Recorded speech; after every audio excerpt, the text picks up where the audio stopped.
As the sun is rising here on September 19th, 1863, Nathan Bedford Forrest and his cavalry are on this side of Chickamauga Creek.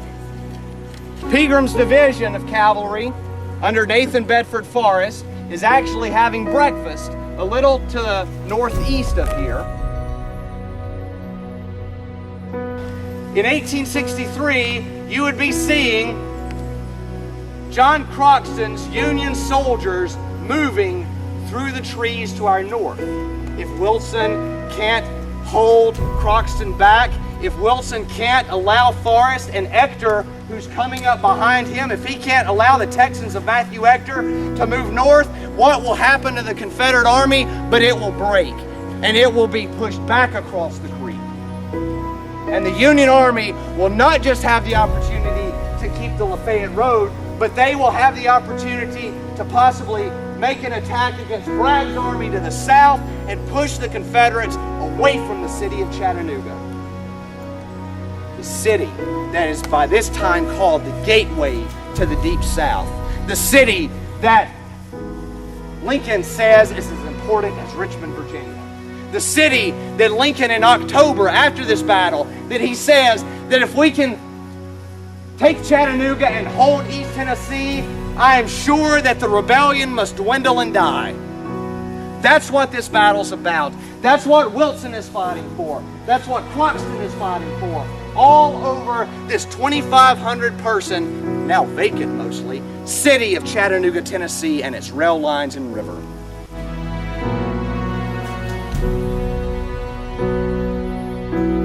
The 1st Georgia Battalion sharpshooters and the 1st Louisiana come out into this field here and move against Croxton out through the field toward the flank. And all of a sudden, Baird's division shows up across the field. Baird's division comes out of the trees, and Baird moves across the field and in the woods and crushes the 1st Georgia Battalion and 1st Louisiana Battalion of sharpshooters. Baird has saved Croxton's line. The 30th Georgia is the next in the lineup.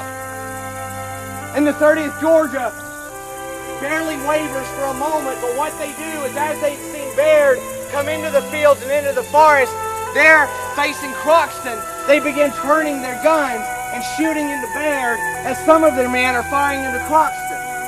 This is the confusion of Chickamauga. To the Georgia Monument, just right up the road here. So Bate is coming out in that direction.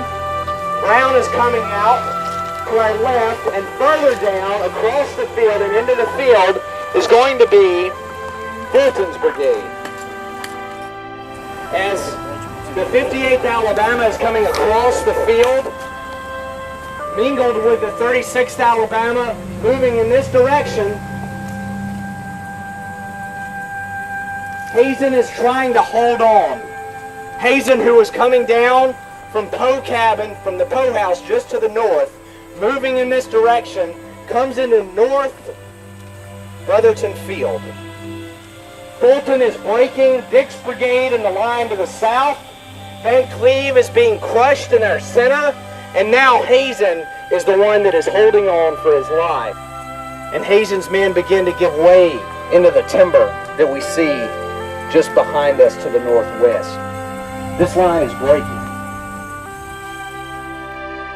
Historians of the regiments and members of the regiments actually conspired to write this text. So when you read these texts, you're reading what those soldiers saw from probably one of those soldiers.